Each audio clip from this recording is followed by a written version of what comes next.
जन जन के तारक, भव भव के उद्धारक, त्रिकालदर्शी तीर्थंकर महाप्रभु भगवान महावीर स्वामी के चरणों में वंदना करते हुए मेरा आज तक यहाँ पूज्य गुरुदेव जैन दिवाकर श्री चौथम जी महाराज साहब, कर्नाटक गज के श्री कोट तपस्वी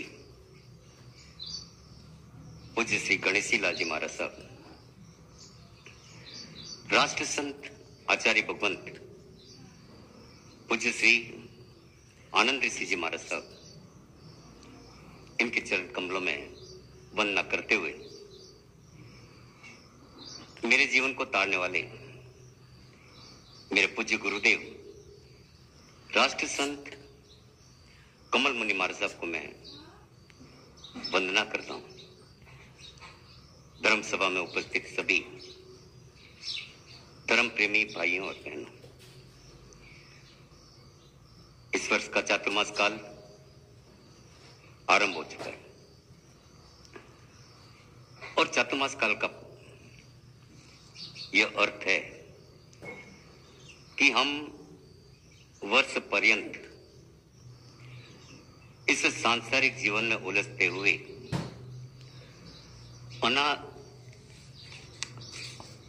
अनेक पाप और पुण्य के कर्म को करते रहते हैं, चाहे वो राग द्वेष के कारण हो, चाहे वह मोह माया के कारण हो, चाहे वह लोभ लालच के कारण हो, चाहे वह जानबूझकर किए गए हो, चाहे वह अनजान में किए गए हो। और ये पाप कर्म और पुण्य कर्म हमारे जन्म जन्मांतर के बंधन को बढ़ावा देता है। इसलिए चतुर्मास काल, ये 4 और इस वर्ष 5 महीने हमारे को बोधित्व देने के लिए पर्याप्त है कि हम पूरे वर्ष में किए गए शुभ और अशुभ कर्मों को समझें और बांधे गए अशुभ कर्मों का क्षय करने का प्रयत्न करें और नए अशुभ कर्म को आने न दें। ये 4 और इस वर्ष 5 महीने का काल हमारे जीवन को, इस सांसारिक जीवन को सुंदर, सुखद और धर्मयुक्त बनाने का कार्य करता है। वहीं पर हमारी आत्मा को उन पाप कर्मों से मुक्त करने का भी काम करता है। आज हम इस प्रथम उद्बोधन में इन कर्मों के खेल को समझने का प्रयत्न करेंगे और इससे पहले इन कर्मों के खेल को समझने के लिए मैं मेरे जीवन में निर्मित होती हुई कुछ ऐतिहासिक लकीरों का यहां स्पष्ट करना मेरा अनिवार्यता होगा। सांसारिक जीवन के भोग उपभोग के मध्य 25 नवंबर 2012 को महाराष्ट्र की धूलिया की पावन धरा पर मैं वैराग्य दीक्षा से पावन हुआ। यह अमूल्य क्षण मेरे जीवन के नए अध्याय का शुभारंभ और कर्मानुयोग का अत्युत्तम स्वर्णिम अवसर मेरे इस सांसारिक जीवन में कर्म योग की श्रेष्ठतम आत्मोपलब्धि का स्वर्णिम अवसर घटित हुआ। दीक्षोपरांत सारी सुख सुविधा के त्याग का उन्मादी संकल्प के साथ वीतराग मार्ग पर चलते हुए धूलिया से कामसेठ, पूना, अहमदनगर, सिल्लोड होते हुए वीर भूमि चित्तौड़गढ़ में प्रथम चातुर्मास का अवसर पूज्य गुरुदेव कमल मुनि कमलेश जी महाराज के पावन सानिध्य में और तत्पश्चात दूसरा व तीसरा चातुर्मास राजस्थान के सवाई माधोपुर व मध्य प्रदेश के उज्जैन में संपन्न हुआ। पूज्य गुरुदेव की असीम कृपा व विश्वास के साथ मात्र 3 वर्ष पश्चात मेरे गुरुदेव ने मुझे प्रत्यक्ष रूप से दिल्ली के सदर बाजार में चौथा चतुर्मास प्रदान किया। यह चतुर्मास मेरे जीवन का प्रथम व यशस्वी चतुर्मास कहलाया। प्रथम व प्रत्यक्ष की सफलता से उत्साहित मैं क्रमशः हरियाणा के गुज्जरखेड़ी, दिल्ली के गौतमपुरी, दिल्ली के ही कबूल नगर, राजस्थान के रोहित गांव, महाराष्ट्र के छत्रपति संभाजी नगर, पूर्व में औरंगाबाद के नाम से जाना जाता था, तत्पश्चात तेलंगाना के कामारेड्डी में सफल व ऐतिहासिक चतुर्मास संपन्न कर यह 11वां चतुर्मास पुनः छत्रपति संभाजी नगर के नवीन अर्ध विकसित क्षेत्र महावीर नगर के धर्मपुर में मां पद्मावती माता मंदिर के प्रांगण में प्रथम चतुर्मास करने का यह अवसर प्राप्त हुआ। इस एकांत सुनसान क्षेत्र में प्राप्त यह चतुर्मास करने का यह अवसर मेरे इस जीवन का चुनौती भरे अवसर के साथ ध्यान, स्वाध्याय एवं तप साधना का स्वर्णिम अवसर मुझे प्राप्त हुआ। बहन सेना में रुचिका बहन के एवं उनके पतिदेव अजीत जी एवं उनके सुपुत्र ऋषभ देव ने गांव के इस दूरस्थ जन समूह की भावना को देखकर यह ऐतिहासिक कदम उठाया। वह दिनांक 30 जून 2023 को शुक्रवार के पावन दिन मुझे चातुर्मास प्रवेश की सफलता को और इसके प्रत्येक क्षण को नया आयाम देते हुए जंगल में मंगल की कहावत का साकार कर दिखाया और दिखाने का सुअवसर भी प्राप्त हुआ। आज चातुर्मास का प्रथम दिन धर्म प्रवचन का आरंभ और धर्म प्रवचन का आरंभ करते हुए जीवन की होनी अनहोनी ऐतिहासिक क्षणों का जब स्मरण करते हैं तब अनायास ही हमारे शुभ अशुभ कर्मों का लेखा जोखा सामने आ जाता है। भारत के लब्धि प्रतिष्ठित श्रेष्ठतम जैन, बौद्ध तथा वैदिक तीनों ही प्राचीन धर्मों में समान रूप से यह सुनिश्चित सिद्धांत है कि मानव जन्म प्राप्त होना बड़ा ही दुर्लभ है।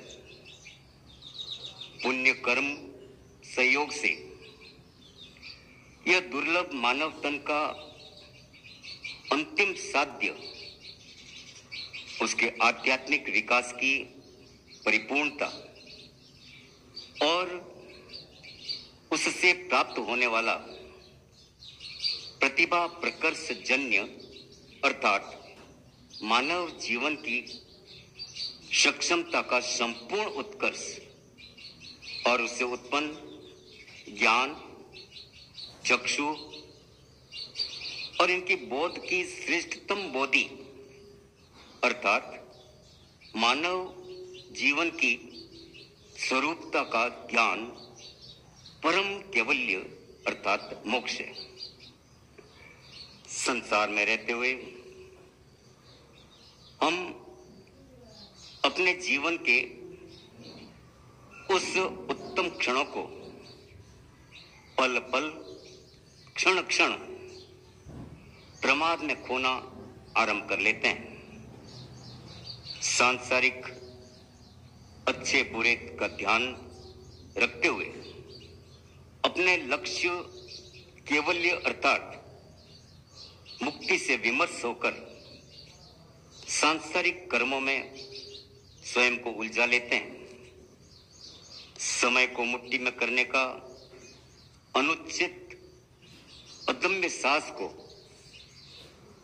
हमारे अशुभ कर्मों की पराकाष्ठा बन जाता है और हम काल अर्थात समय को भूलकर काल अर्थात जीवन की विविधता को अंगीकार कर लेते हैं।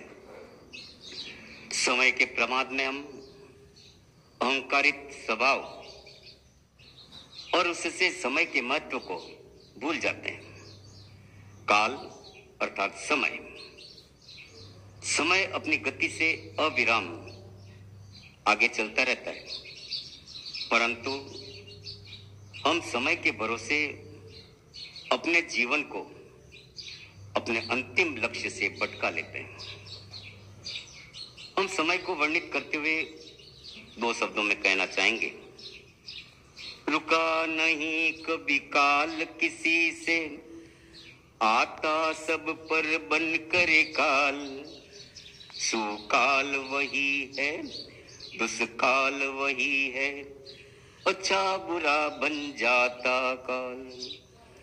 रुका नहीं कभी काल किसी से, आता सब पर बन करे काल, सुकाल वही है दुष्काल वही है, अच्छा बुरा बन जाता काल। समय कभी रुकता नहीं, परंतु हम समय को रोकने का साहसिक दुस्साहस करने का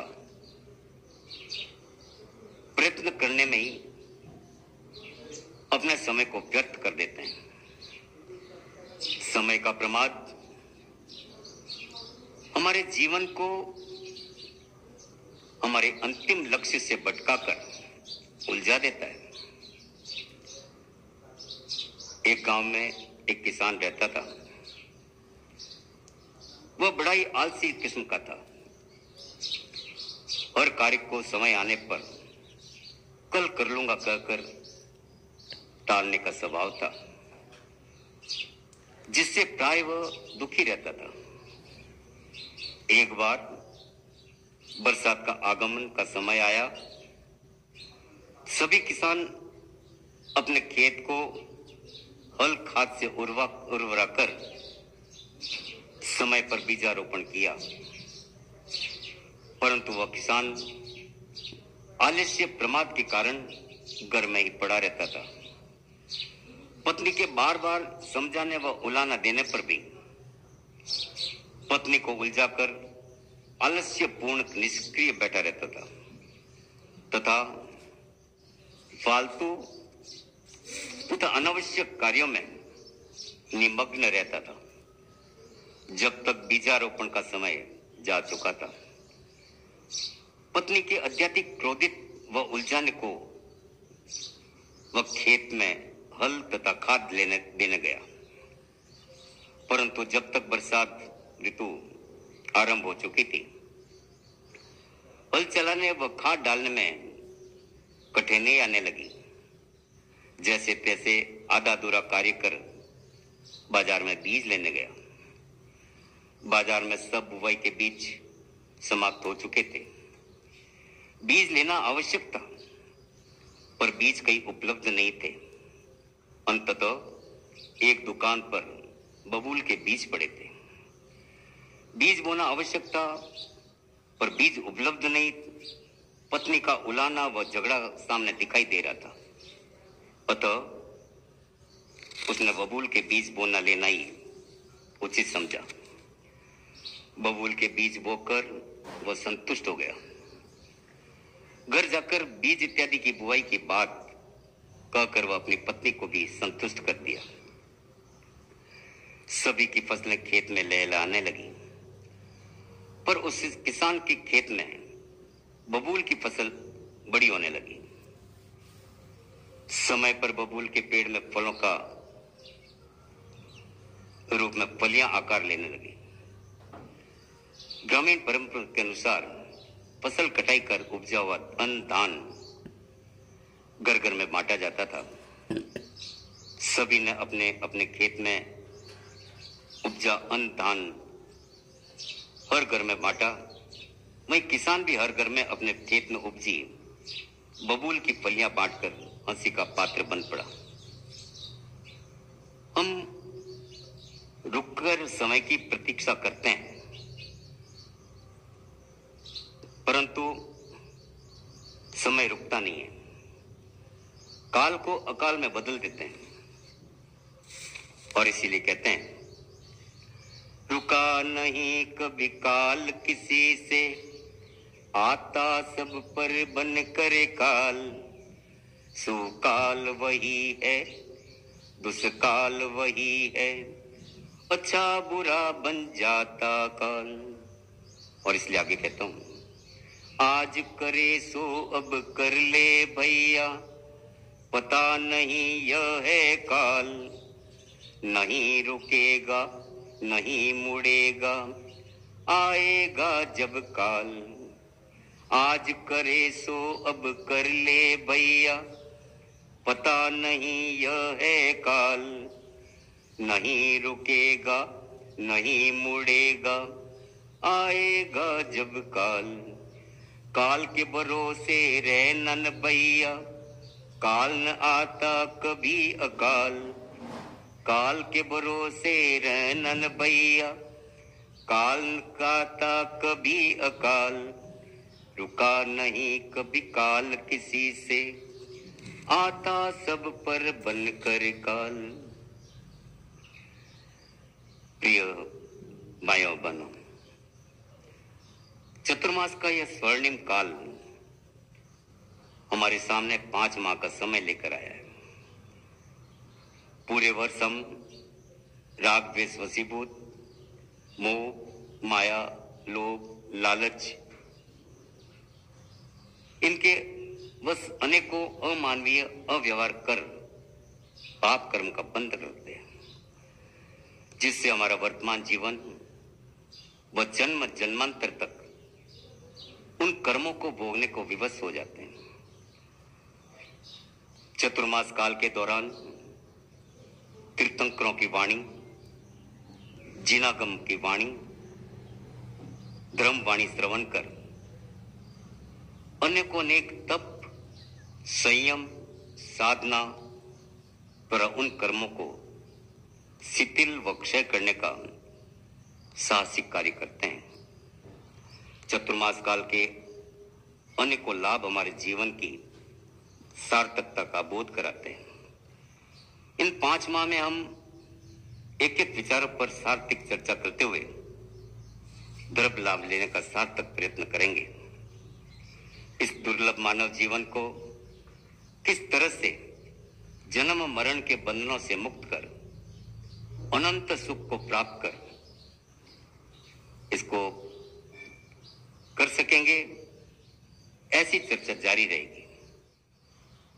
यह मानव जीवन बड़ा उलझन भरा है, इसलिए एक बार फिर मैं कहता हूं, जीवन है उलझन का नाम, जीवन भर उलझाए रे। जीवन है उलझन का नाम, जीवन भर उलझाए रे। रमता जो इसमें हो, रमता जो इसमें चक्कर खाए रे। जीवन है उलझन का नाम, जीवन भर उलझाए रे। कर्मों के ये खेल निराले, नित नए स्वांग रचाते हैं। बनते और बिगड़ते रिश्ते, नित नए रास रचाते हैं। कर्मों के ये खेल निराले, नित नए स्वांग रचाते हैं। बनते और बिगड़ते रिश्ते, नित नए रास रचाते हैं। लीला ये कर्मों की, हो लीला ये कर्मों की, नित नए रास रचाते हैं। लीला ये कर्मों की, समझ नहीं पाए रे। जीवन है उलझन का नाम, जीवन भर उलझाए रे। जीवन है उलझन का नाम, जीवन भर उलझाए रे। जीवन का है सार यहाँ, कर्मों का बाजार यहाँ। पाप पुण्य भी है यहाँ, नरक सरग है और कहाँ। जीवन का है सार यहाँ, कर्मों का बाजार यहाँ। पाप पुण्य भी है यहाँ, नरक सरग है और कहाँ। समझो समझा लो, हो समझो समझा लो। धैर्य मुनि समझाए रे।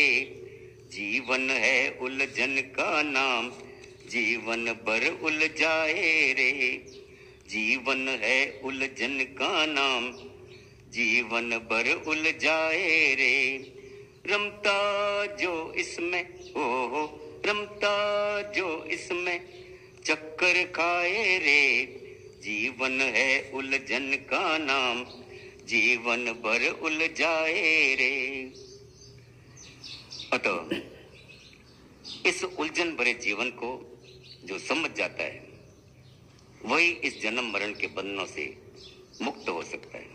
अन्यथा 84 लाख योनियां हमारे सामने हैं। हम निश्चय इस जन्म मरण के बंधनों को समझेंगे और इस चतुर्मास काल का हम पूर्ण लाभ लेंगे। संतों की वाणी, जिनागम की वाणी, कीर्तन की वाणी सुन करके हम अपने जीवन को कृतार्थ करेंगे। इसी विश्वास के साथ आज के विवचन को हम विराम देते हैं।